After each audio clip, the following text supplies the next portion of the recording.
عزیزم، درود و مهر. امیدوارم هر کجا این دنیا هستین حال دلتون عالی باشه. امروز آموزش خورش ماست اصفهان رو داریم که یه دسر سنتی و اصیل اصفهان هستش و طعم خاص و بی‌نظیر داره.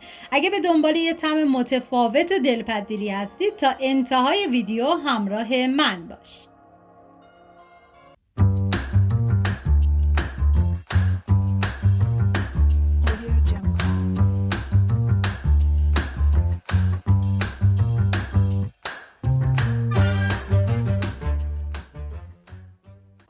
مواد لازم: گوشت گردن گوسفندی، ماست چکیده شیرین، شکر، هل سابیده، گلاب، زعفران، خلال پسته، غنچه گل محمدی و زرش هستش. من اندازه های دقیق و داخل دیسکریپشن نوشتم.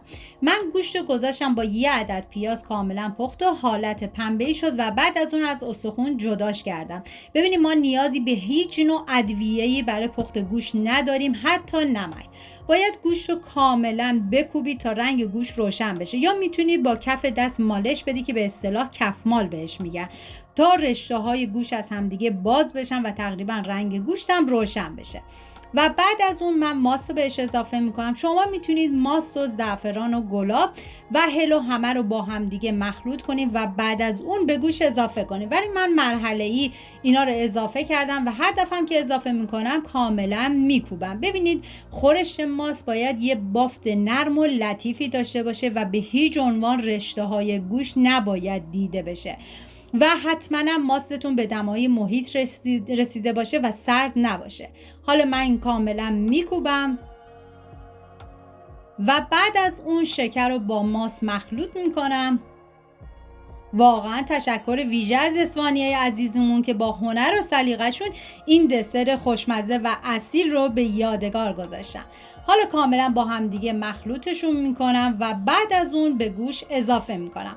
ببینید این خورش ماست یکی از معروفترین و خوشمزه ترین دسرهای ایرانی هستش که برخلاف اسمش نه خورش نه با نون خورده میشه نه با برنج، فقط یه دسره که خیلی خوشمزه و خوش عطر و طعم هستش. حالا من دوباره کاملا میکوبم. ببینید حتما از ماست چکیده شیرین استفاده بکنید، چون اگر ماستتون کمی ترش یا رو به ترشی باشه باید از شکر بیشتری استفاده بکنید. و بعد از اون حالا من هل سابیده رو بهش اضافه میکنم. واقعا دست به کار بشیم و این دسر سنتی خوشمزه رو درست کنیم. و حالا زعفران دم کرده. ببینید حتما باید زعفرانتون حالت غلیظ باشه، شل نباشه که این دسرتون حالت شل میشه. حالا من کاملا همه مواد رو با هم دیگه مخلوط میکنم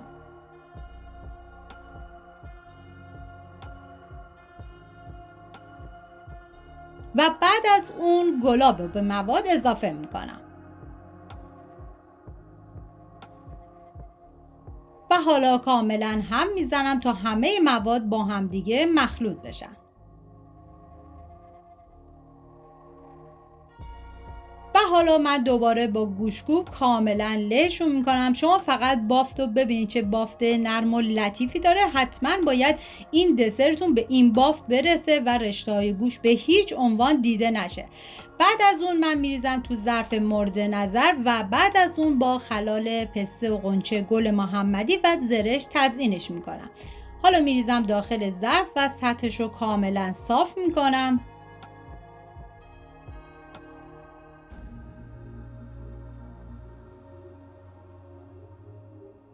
و حالا شروع میکنم به تزیین کردنش. دیگه تزیین کردن این دسر کاملا سلیقه‌ای، شما با هر چیزی که دوست دارین میتونین تزیینش بکنید. و بعد از اون من یه رینگ کوچیک گذاشتم و زرشک و خلال پسته رو هم میریزم روش. امیدوارم از این ویدیو خوشتون اومده باشه و این خورش ماست خوشمزه رو درست کنید، در کنار عزیزانتون از خوردنش لذت ببرید. اگه ویدیو رو دوست داشتید لطفاً ویدیو رو لایک کنید، برای دوستاتونم بفرستید. لایک و کامنتاتونم که کلی به من انرژی میده و کمک میکنه ویدیوهای من به افراد بیشتری نمایش داده باشه. اینم از خورش ماست خوشمزه ما. مرسی که مثل همیشه تا آخر این ویدیو همراه من بودید. تا یه خوشمزه دیگر، بدرود.